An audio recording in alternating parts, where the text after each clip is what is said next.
Kumasi Online TV. Ebusiafo ye nwakwa ba mama tsenase. Eba time charity dwumadie so. Aha ekoso ye Kumasi Online TV. Last week mentimi amba na mo amofra bisa masese na me ho mfame. Me ho te sen ade na yante nkan na ne mo antwa. Medamase I'm so grateful. E wo do kese amoda na di na yatena sidie. Ene de aha ba wusu o. Ene de aha ba wusu a chede bia. Esanse ne topic de dwano. Anu ehie enne de ye kasa for relationship and mobile phone relationship and mobile phone say oba oni be mate be ma oni oba te say oba ma oba no ehun password ana oba ma be ma no hu password ana po say okunu ana boyfriend phone be lia as oba e wo say ofa as be ma e wo say ofa enne de enne ne ye kan wasem na ansa na na sida kese pa cho boy enkoma sam Rico Fashions Omudie me say eba atare yempam atare ma na for occasion wedding engagement program bia dia na me so me baby asam Rico Fashions omo be sort out in terms so cra sanso na 21st century beauty. Thank you so much for my beautiful hair. Mama me ho ayefe pa weekend no so mama me spa twi me nam ni me nsem nam e ma me rede ye moto na edwa so hema oi just you must say oboy juma pa na so wa broche kro bia so na we hia ye local product bia from enam kosi ntoma so ne kente so de nhwe ba bia ka dwaso hima ye nko 21st century beauty eni dwaso hima so ene ba me de ma me panels akukudam no a kire ye nko mra. Bringing luxury designs, timeless jewelry, and exquisite services. 21st Century can provide you with all your beauty needs. The services we provide are endless. Do you need hair? We got you covered. We have the best quality hair from Brazilian to Peruvian, Malaysian, Indian, and so much more. From braids to wigs, all your styling needs will be met. Hair coloring, weave, installation, and customization. We are truly a one-stop shop. We also provide top quality salon services from pedicures to manicures, and our talented makeup artists can have you looking beautiful for all occasions. Oh, and while you're here, don't forget to check out our luxury clothing pieces and fine jewelry. 21st Century, bringing luxury to the Gold Coast. Come, let us pamper you. So wo ba wo duru nuggets school mu ha wo de braso kitu abutu wani abon se sambo de ke CSC ho e say 21st century beauty. You can never miss that. Hooray! Yeni anu mabroche fue. Ene die matsidenne. Me pa show. O abroche kro bia so. E wo wiase afo na ba bia. Na wo hia Ghana niema. Papa bi to say, prekese, enkuto, adwene, kobi, alata samna, ensisawa, emekosam, ensisawa sam, monkosam, Ghana spices papa, sobolo ahaban, akranti ayaho, kako, dawa, edria, konkontesam, ebrosam, bayire, kente papa free Ghana. Any be a kika on dia, Miss Row, mention baby, I can't a gas from him. Fraying, it was 0594 050101. And that's how bet me so I was happy. Near no what to chin como, near deliver the amount. I was soon your so cry. Just when him, I was maybe will be deliver the amount I asked you council. The first century say entire papa so no will be over all ton oba emi bia from Mongolian to Malaysian to Brazilian ni nyina bi o obema obi na wo de ahye na ohun ayefe omu nwi ni so che an oba sha en say da nti ko 21st century beauty na say omu nsiesie o pa ka me ho na me nko me panels no ho nyame adifo ne menye omu wa hei Prophet Prince Abrakwa Young Papa Kwaba na ene ye wa be ka password ho asem na neche say why you chey Papa na ohun so ayefe dodo say apart from nyam djuma no ahofe no so de say MAC Cosmetics adaro cosmetics djuma ene so mama ho ayefe dodo o kana na to so papa nipa hwe mo chila kwan omo da ase pa e chire de omo chira kwan betuja no correct na Reverend Reverend Emmanuel Tiamwa abranti eye nyame adwuma okrom Reverend amen papa kwaba yeah jam say na relationship kakra na wafa wo che say Samri ko so ama wife o say nyame shira nyame so omo bo adwuma adwuma me fo nyame shira omo bo se Sunday o atare opama me de kwa asori me say mi se no bi ahwe mi o ma me kan ba ko say nada awon fa me kai me say o picture na o say kam bi be to ha ko fo frem na papa watari nam so Samri ko on nsa omo bo adwuma o abutre nso watare ndie ye fedodo nyame hira omo obi omo okuma se ye do mo na ba betu dwa na wafre wo omo be pam atare kama na osan pam nkwala antare memma ne nkwala nyina bebi a wo bia brochoko bia so ofre na owi odoma DHL na onsa atumi aka na ye tu faani enwura mu papa wadaroma ena se me de dwa ne se oba ana bema wo relationship anasa aware mu a eye say body password ebeto phone so anasa o phone so bele a obema o yiri anasa o partner wo kwan say obefa Reverend Yembra yo mama me da was bebre na me chia wa chief from for be ma debla hwe dwumadi kesi o bu sha se ma se mpanimfo bi se asensebe asemu on say first of all what the kind ka say the kind no make can say say o use phone what the password beto so say password na kasa no for security reason na enunti na make use password na on say ade ba ko wo mu ni say password no obi na ye ade ba wo wiase bia no onipa bi na create ma ade ni bitini e be exist na obi na ye nipa da sani na tena ase wono ankasa ni nimdie mu no oye na mekom kakra na mama wo hu nipa meka ne se otimi di ni nimdie ene ne hu mu tena ase e make password ma no e be be ye wiase nyina ade a obitimi de ko ne phone so nipa o de password ni ba ye no Nidi ade Fernando Colanto na oyi US ni Colanto na oyi obi a meka ne se owonimdie ka abode nyansapemu a papa no abon ho modin peyi na o discover password 1960 and o discover password asa nyana na ba yo nyana na password be wiase nti e be wiase ache na oyi obi a meka ne se na oyi nimdiefo na o me dinti ma o de password ni aba ense na bia ni yetimi store information ana say computer be wiase no na yetimi jam asaron sa e ba say obi yetimi wuram e ko fa what dey bia na to ko information bia e secret ama wo ene o yesi na ye wo plan for yetimi prevent ade ye bo ade bi ho ban in case of say be security worldwide on security no ya any genuine say please soldier that military no mutimi bo ade ho ban but obetimi accredit one kasa personal security a ebe boawa na owura no etina say odi sa limje ne ban na wonim ye wo no 1926 na onyini paketo awo apa no obi a meka ne say wanyini pa na eba ya ade a ya we are some for say kwanko ya de etimi ebeku nipa diabetes ene eku papa no diabetes ene eku papa na eku no 2019 oh sir recently ya so we kura enche na owu na mamemra case ni yin so ye di kan nipa what discover password no any the motive I said the ideology and the theory said what they be bo ade ho ban ama na timi awie peyo na on say e ba no in relationship ma na say ba no wo aware afam a aware afam no say oba ne be ma etia e be kan say yeni kanka na for aware kan aware ya de nyame nsa wom na nyame ehira so de ama wonipa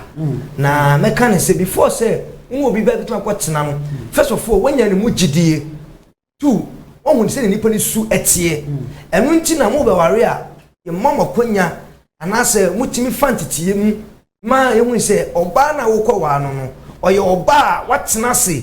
wodi kan ahwe na brabo mu ohun se way of fata se me wale na no odu na no nyedu dwuma be na wudie ye wokọ fasa wo ba no se oye obi ti se papa GIP IGP dampale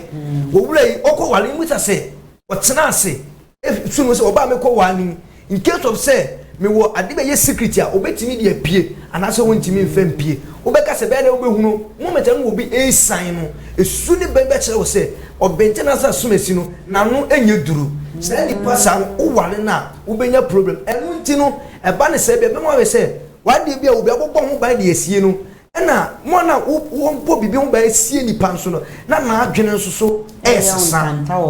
because me na me yerete na me the password ato me phone so na me se me mani hu na fa ba bi no oba no se wo se me mani hu password kura e da me phone so why because me ne kwa na wo fie sa be ko bi kwa na ye nwo ma me ne wo fie ne phone nso no e obi a me kan se bia atuma hu ba bi bebre hono ma phone no edidi djuma na mama me yere no na me partner na me ne no mama na hu na se prako pa bibi esia bende na metimi nya access into that phone no na metimi aboa no kwan bi so saa ebe den na se me mani hu nso a de no betimi aye e de aboa me ne mienu nko a first of all maginedi first of all me ne netie me ne da sorry me seven periods me ni padua mpo me amfa ankame na how much more say me de me phone ebe akwa kame no eba ne sa na me ma nakoma ne na dwene I dream on say opa ni me de me ni yem mem fa wo for no yin ntem ni kwa the password no e di sie no because wonya di sie na kuma ne na dwene no e be ye ntanta wo na kuma ne na dwene nyina be ye ntanta wo ho eh reverend what's the password na fancy no na ne de afei ni e be hu de etwa mu nti what's the fancy no nti some miracle fashions or say friend I was 055998161 the bia will be our pam no deliver the amount prophet now where the nya trust wo yirimu and our partner mu anampo okunu mu obeto nya trust wo ni mu na ofun bele amanafa and our man ku password that afun so you can't trust her I say trusting no clue we are say and any pam pen no clue once sofu yi me kasa no kasa mi se monya ba be ye ho number ako nti twa so mani hu yeah and what timide de the password bae edim bae password ni kire kan na ye kire password na ye uramu wa hanu say or say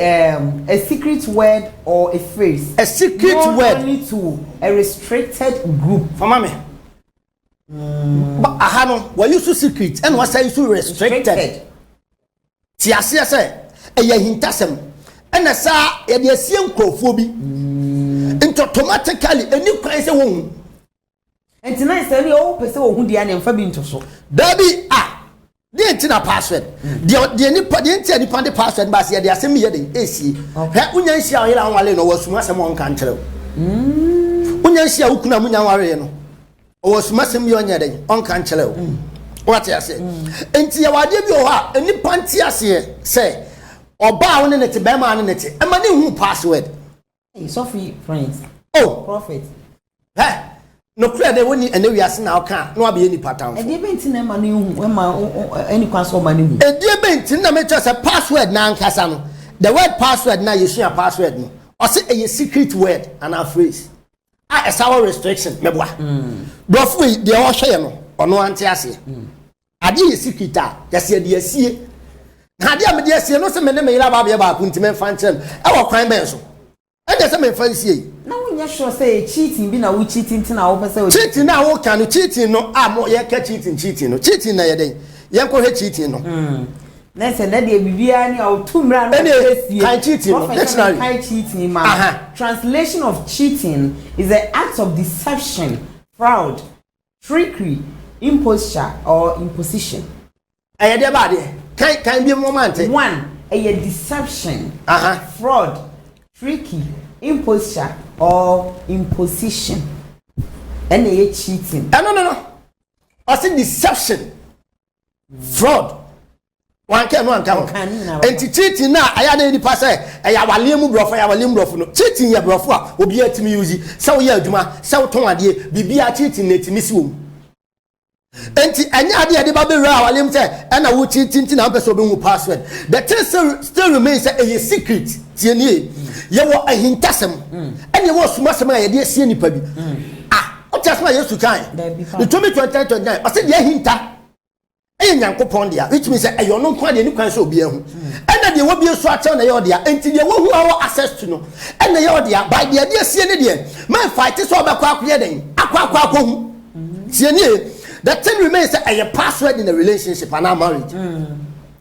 marriage na nkasa ye kan adenti ena hinta sema na suma sema sabam Mika 75 mebo Mika 75 so fi mase Bible say mo ba be ho number akọ dia ya se na kam kwa mba be kan mo be ho number akọ Mika 75 what say Mika 75 can what say do not trust a neighbor. Thank you. Put no confidence in a friend. Even with the woman whom lies your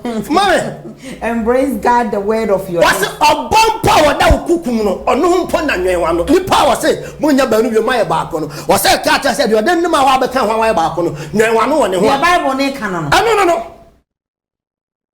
nice one say me say Bible no e code and the code ama wa be bele I mean kan no fan tell we ase na when the catch said you nyame kan bom the first time I saw tade white bokola na tell say me papa te be beto say okra na wo hira so no ma sabi menka asem bi say me metie me kuni pa onim pa so na bi tabi obi frame o frame say sofo e bia me say na me twa ni party ba onim onim say wo tye wade bi a still onko na wo tirima da say ni bia on kan telem na ndi o wale akate nkune onim say wale mu ade bi ho no ma da na dia begu o wale me oba na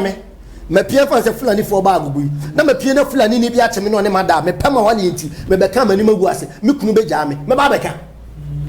ameka ya ka yes nyamso wo musa nkwa be ba be ka be ma be na se ya to na ile mu na ama oboa oni ni ayi shibi o de be refe wa me ka no kran chiro enti se password a ya ka wale asem no ya ade ya necessity emye so emfa nkyere nipa bia oyilo wan yo na because before they say our restriction so what you say in your pempen so wale mu no oba tumi dura na obia tumi eden eduru that's why you tumi kwa country we le waka mu sesabi twe unika na me headress na we share what be that we invading the privacy outside oba ya se mu pie we le enkata ne no fo na sabi ne ba oba na da so no pie da bi eye won kwa wo dia what you say into yes one for respect am wa ma private part and the privacy no we invading the outside into also kata so. That's why ono yele wo fie no kunu fie na munya hoho a upia ba make sure say ono kunu kwan na hoho a e bia wajeja ho ba hoho ba o kata ho adentia e your privacy e ka bi osuma ni hu e na den na kunu kwan ni ofie na adasa pass adent ma kata ho Sunday wo say we enye password ni bia enye ade na yakata so enye secret enye hidden papa what dey all the cover dey say na aya brofo asem na ye kan the password na ye kan na ye tile mu na ankasa no the mean dey be a pastor say pastor say ade na correct abie na ye ade kitua bi na dey aso ntia no e man confuse nipa ba ye nka say ade bi e dey pastor to be as ade na e be ye hidden ade bi e hidden bi a secret this how na abie so ama nipa na hu wan bi so nipa ni hu ntia de na osem de ma hinta sem na masuma sem betu abonten say one obey in a relationship one on na worry too why in the password bury the phone you so unsuspect ade na suspect amana nwene say wo bibi wo intention bi ye cheating cry free we bia wo ye ade bia e bia ehu bi ntina wo di sie no sabi nipa no kra wada so no wada enti di odi si obe miem na ehu ade ma wa akwa fiefiem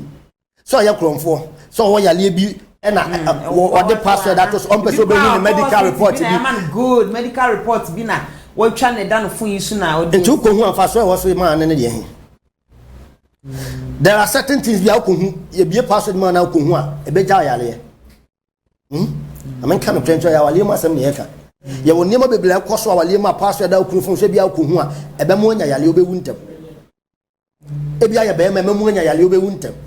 enji se ni pon the password atoso a e de mbiem na wo kohu because si pano ne da dem na ne sorry ne ne da sorry ne ne da sorry enti de mbiem e de mbiem e na asa baba abaya head ndi ama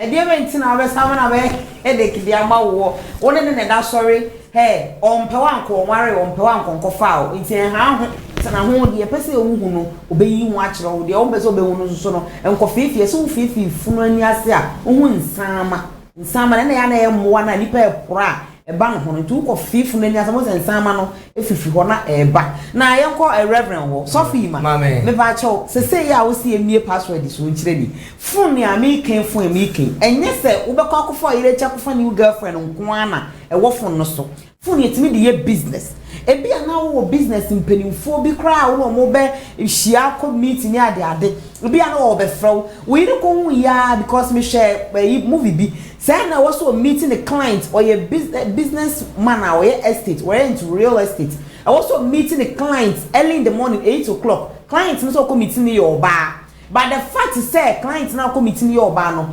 message or text man lady ni so be meeting 8 oh hotel asumasi amoma ko take breakfast na yere ko sesa message no sesa number ni sesa bibia man no ko tena sa location what twen ya client na ama because yere who say your bar and I chat say we say you for password na nchire nka be man na for password na nchire na yere na nka data nko timi nko sesa ma problem we nyede e ma say we say mfa nchire don't you think say o bie osu che na wa ko sesa location bi ama wo business deal bi anasa wo business opportunity bi abo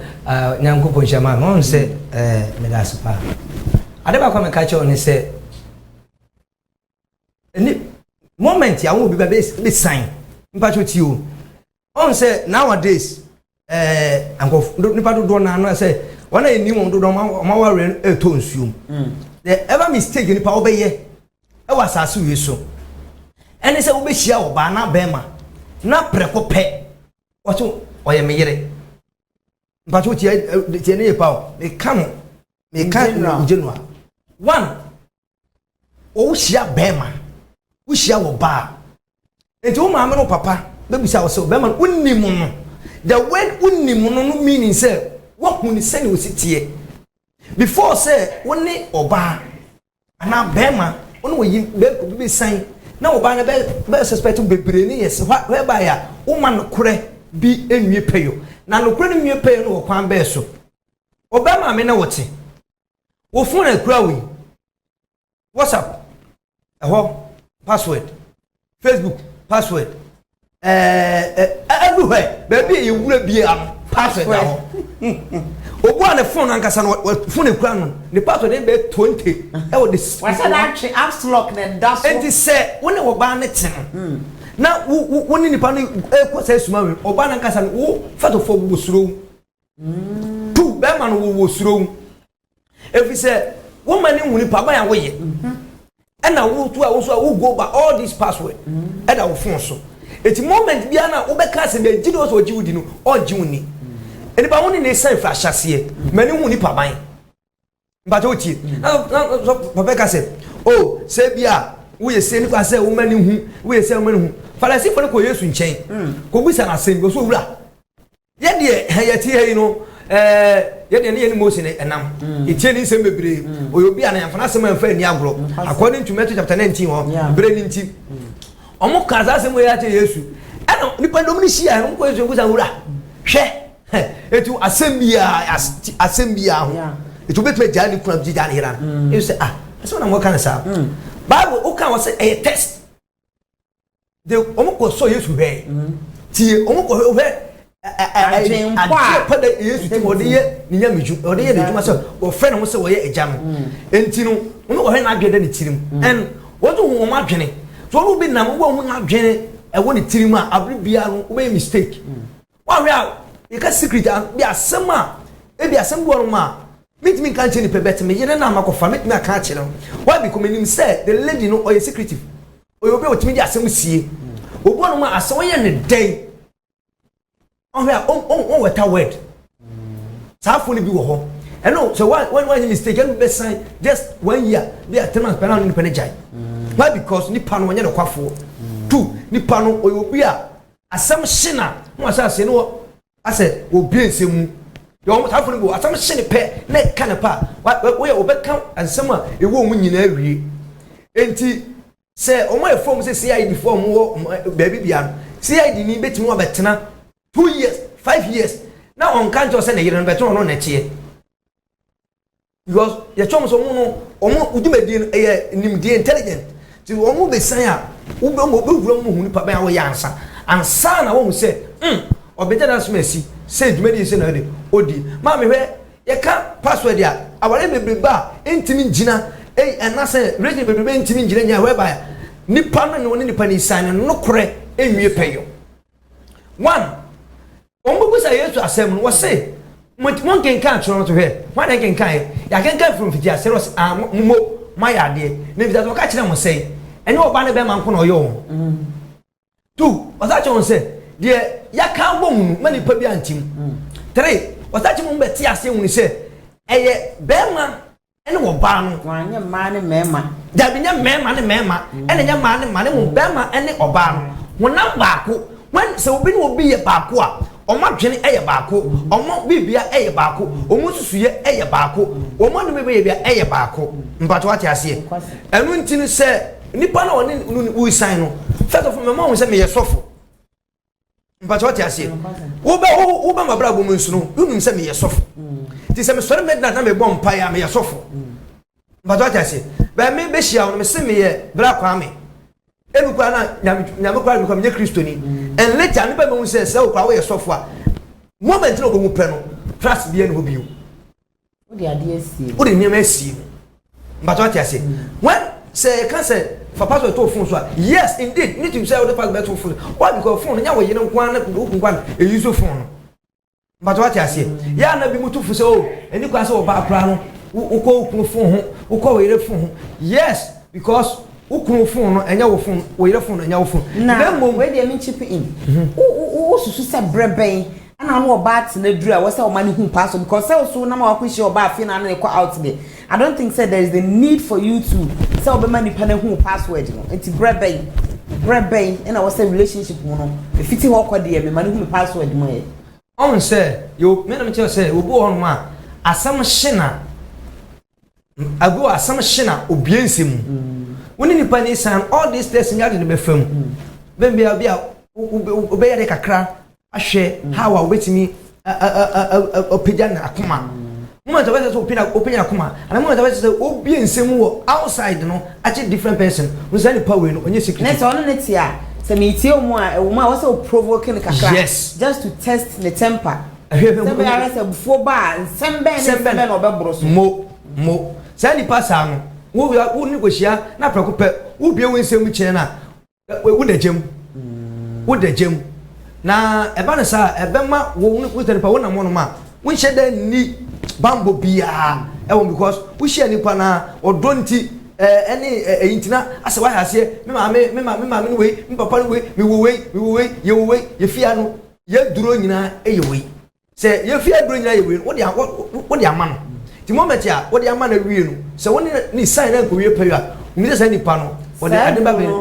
be duro na obe twa no ho de aba be ku ntina se wa mo wa dwunu wa yedu no oni ada ho na prophet they say I will say ye mfa password into your phone so bari na oba ko hia be ma password aso say ebi a wo ne kunu net wo ne yere net omo kwa net fi o ema bi ani ho abusua bi ani ho they say password yiro phone so bari enne wo ho mfa e wo say wo bie phone so ma mitimi nya information bi de ya ade bi ma they say ya wo so da ho yi ebi kwa akodi ba bi phone so aba bi di mi nchen mitimi mie na ma yi password di aye o ma ma efre wo so call ba mama ma mfa ben den na inform o family bi krasa bi say na aso papa na oba no wuni o fun me ba wo oba no unim ma waase wo number unim ba bia waase wo te transportation hefa nko na ate wunya access to car entim family menko hospital na me phone na store ye concentrated on ma me ka no kwenta se phone ni nyina ya adwene wa adwene nya boda me bia da isu phone wa adwene nya bia da isu phone okay se me bia phone da ho na bibia nim na de aka bi o ma adwuma how can you detect ma me ka no kwenta ni pa se momo ma wale ne be so materialistic momo ade bia be material e de manipa no outcome bia negative ntaware ni enteki ni say enye ma me ka no kwenta ni pa se once na so focus be se that provoking me obeka se nipa ni suban no suban ya o na manipa e ka asem ayeya nim sa en sada nya se me partner ni na me he ne bufu ade we osi ye no asada ko provoking no meanwhile wouldn't say Bible say do unto others what you want others to do unto you the warrior no say me na me de ye wa anka nya ode papa na say Bible say enso ahonhom nyina hwe ne yenyi papa na wa so nipa na koma hwe a e bere no hu say yes so ahonhom hwe a obe da so ahonhom me say awalem eye nipa su What now 30 years 100 years unhuni nkwa wie yeda na maka cho say metia no ma ade bi wo me mu me ma me odem ba wi ase ni me papa nim me nua bi anim obi anim e wo me mu me de beko Malika ka cho say ono sofu yi ma o ka say o wade bi woni mu a enye ni pa nyina nanim oh yeah so yirin kwa na yirin hu oh ti me no na musabi se mo HIV a me ka cho nka ada na wasa meka na twe hu fle me ho ana ya wade bi hon ma ni panti ase se na oba na ne na tena na wonim na obi na obeshi oba na o se me ko wale oni ne 300 years kula aboa hu ni nkwa wiye oba ye nipa tie ni ai mama nka se o mo ko so Yesu ahe edom se bibi ntobi won kwan so ja na yele na hwan ya madikan ma scripture nyankopon na akura ja na yele nyame ware oh ana ya ma Bible masem Isaiah chapter 50 kan ni padi o hemi no kan nyankopon ja na yele nyankopon na na so ya kan na fa to comment section ho mai ni e say a professor na nyame wo yere enipa jese o ka di say ya e be nipa say bi asabi o kan kwa asem ba nipa wonim no nim de wonim no onim fa so tim say asasi so eti password e wa adwinem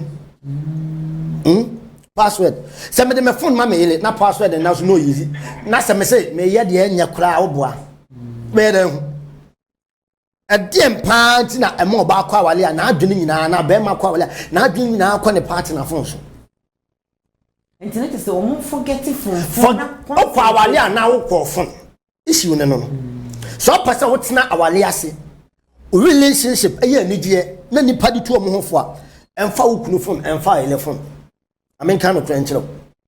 men ko ho so person wo nyini cha o person obenya akoma yare a o person odi wawale begu ana issues be wawale ma na relationship forget about partner phone na mo leave sane amotena so what I say de be nka say awale na ye kon enya phone eye mpaibo ene nimde ne ye de ko eye mpaibo ene nimde de ye kire no de tina obi kwa awale ka chen say ile ho ko boa ukunu na ne manya de enko yie ma no na phone de ye de sabi phone ya to bia ma utiwe password da phone so ebidaso adentina ebidaso me nkwa na me yusu papa ntu wale abekoso adaso me ware a ebi ya na me ye free so wase ebi ada me ye free so you don't know what you are talking about say wuti a won wale yi say da phone so e da me phone so on wale mpo e da so na wadamfo de na wadamfo be yo madam for the waiting me thank you na ukunu so de no be yo because oba be wale bia na ukura phone dada e no no so beto bia kan so what you say ain't you forget because credit to obi a man bit me said that be ayi hani fa phone ma menya ko mema me say hani fa phone ma menya ko no ko kan message in fa so na de so be hu de ehu am akoma oni creditor catch okunu mini credit me ma bi any credit oh odo me pa cho un send credit bi nya den e ma me make sure say wale mu de bia wo no why your partner relationship no ono partner credit de o ta to bi man say credit ke oba oba mu bi atimi to sa a relationship where you credit na wo hian ko ade a credit ya to ne sai ma emma adwene focus ni nyina nko ye phone ma men kan no kwanche e bia obi wo ha o fa ni kunachi o fa na yele chi onya ko ma hu opie so ko adwuma na o ye o ti adwuma mu bi afia de na why dia ni agenda nyina ba be ye okunu phone se maso na fle na me peke wasi wo hian wan ko fle nko fle okunu fa she utilim ohia wan ko fle nko fle wo yele fa she utilim eno ne nya wo adwuma de obetumi aka ne daddy e bia me pa cha wonya ko hwan ma me okay fa phone ne bre me no apeke okay jai me baba be frɛ no de issue ben ko na asi e wo fi a ye fle wa transport wan peke phone na wi ase ba na wi ye no kwase eni pantu o mo hu na ni pan fan show mo tim je relationship so me ma focus aye phone na wa wale begu relationship be say we dey sorry ya fa wo futusem emma ahefo mama because asema okay very critical na say program ye de ne part 2 beba and the time means no ye betwa so na ye de part 2 beba nyambo next week nti papa we dey fa wo futusem maye na futusem me dey to ne say enipa nyina hwe mo so ye omo mpa adisia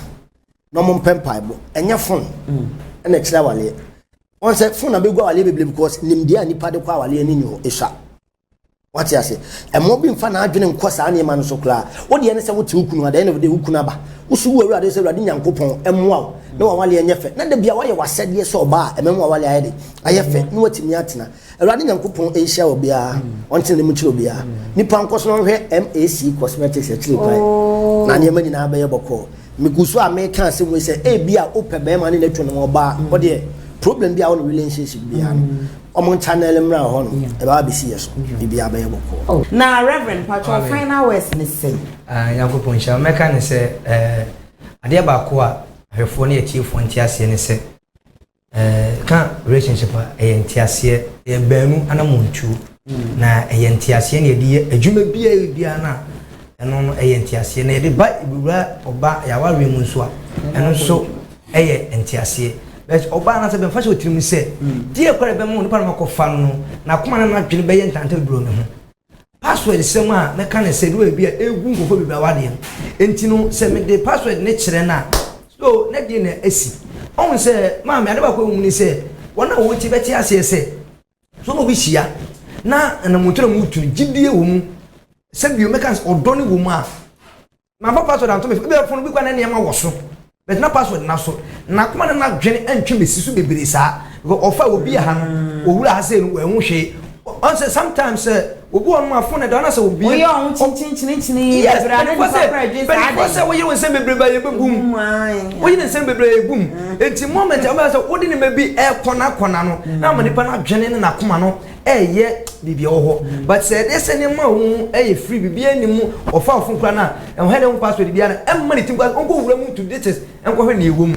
but we as who started I say I bet they will have be search for phone for say yen we say sadi we no say so for now of president enya no ne aware ne say odi Christo ebe foundation of marriage na say relationship na wo gide say ebetumi awie e won konimdie amo bibia wajebra o hwedwe nyankopon hye bibia let us say manti amotum ho si ho some be nyame adwuma papa no nyame hira mo say meton safra mo ba ne e betwetwe nkomo na de wo nyina ne say relationship no partner anyway mesro woni ehu enyo time obi ansa no baba be hia asoba na ba ma no ebi call old time friends bia no mo mudi nkomo ebi ankomo bi ono mudi ye kra o ansa no baba be hia so I don't ehu hia se boko akofan no phone akososo yi ehu hia se boko akofan no phone akoko hwehwem akoko hwehwem mu nsam ne ade saa na wo so be ma oba na oti enya afi na no so ukako di password du ni ade kwako to phone so ye wieye there is more to it ye ko abontin so kwaje nkofo so adwenkire na maka no we part 1 na mbo next week di omo so kan ye ma me mpelifo bi o matana ware ase abo brawa ware akonto mu omo de omo adwenkire bai na mbo next week ye kanase a ye de omo kan so ebeto awo so me am tina mu di dwumadi e wu chia me din ene me no apana charity you understand me akram